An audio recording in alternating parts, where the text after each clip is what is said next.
Hi, I'm Hazel. It is almost Saturday today, and it's a little bit late that I'm getting this done, so depending on what kind of time zone you live in, it may be actually Saturday, but in any case, happy weekend. So I'm here to catch up with a brand new vlog. This week is the last week before Raid. Raid officially opens on Tuesday, at least normal and heroic for Antorus, the Burning Throne, are going to be available, and I am so ready. I'm so ready. It's been so long, or at least I don't know exactly how long it's been, but it feels like a very long time since I've raided with my guild.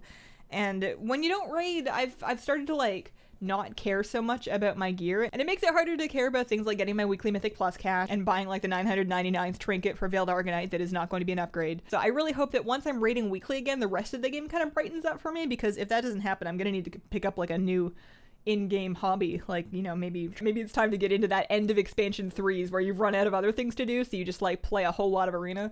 Maybe it's almost time for that. As far as the raid guides, I have one more raid guide to make, and that's Agrimar, and that is going to be out on Monday. So all of the raid guides that I'm going to make will be out before the raid. You may have noticed that Agrimar is not the last boss of the raid. That's actually Argus, and I don't have footage of Argus. I don't have any. I don't know when they tested it on the PTR. I missed it somehow.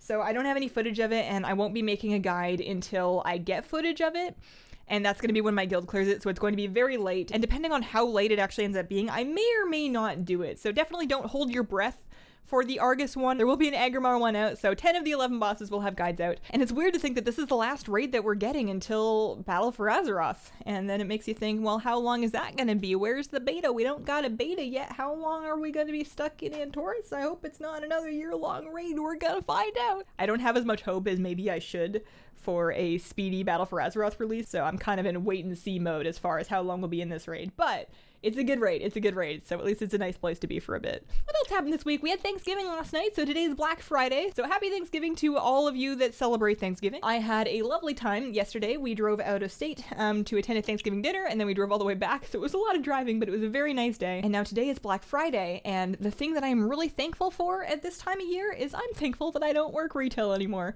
So a big thank you to you, everybody that watches, for enabling me to live a life that lets me not work retail on Black Friday. Thank you. Other things going on this week. Oh, this isn't a WoW thing, and it's not even a Blizzard thing, but it's what I've been doing. Animal Crossing Pocket Camp, which is a new Animal Crossing game for mobile devices, was released early last week. It came out, I think, Tuesday at like midnight. Maybe it was Monday at midnight. I don't remember. It was very early, and I've been playing a little bit of that. I need to find a way to have a healthier relationship with Pocket Camp, because I'm gonna be honest with you, I'm very addicted right now.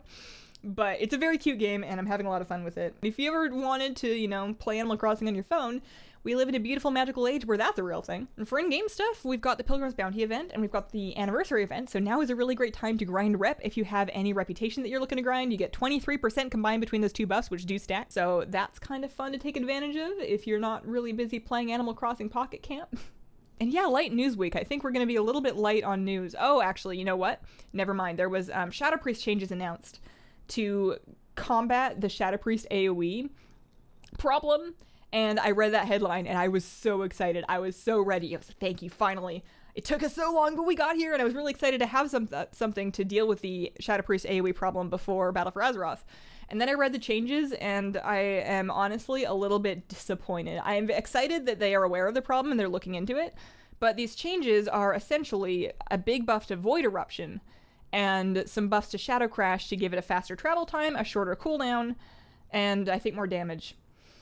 And that doesn't solve my problem. My problem is that whenever you're in a situation with lots of very low health mobs, you can't cleave them quickly. Like, I guess you can Shadow Crash now, but you still have to take that instead of Legacy of the Void, which just dooms you to having really horrible ramp-up times for the rest of whatever it is that you're trying to do.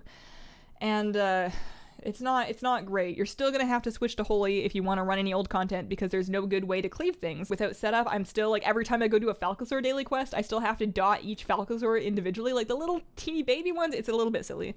So I'm hoping that this is just kind of like a stopgap, and they're unpruning some things in Battle for Azeroth. Some of the things that have gotten pruned are going to be unpruned. We don't have, like, exact lists yet, but I have a hope in my heart that they unprune old Mindseer, because that would really solve all of the issues that I have. I don't need to be top damage. I just need to have something that lets me kill imps in a world quest without having to stand there for ages. So I'm really hoping that old Mindseer gets unpruned in BFA. I don't know if that's going to happen, but I really hope something has to be done, because I really don't like having to swap specs. It feels very weird to have to go be a holy priest just to run old content and kill things. It's just bizarre. Questions from this week. Bruce asks, how long have you lived here in Oregon, and how do you like it here?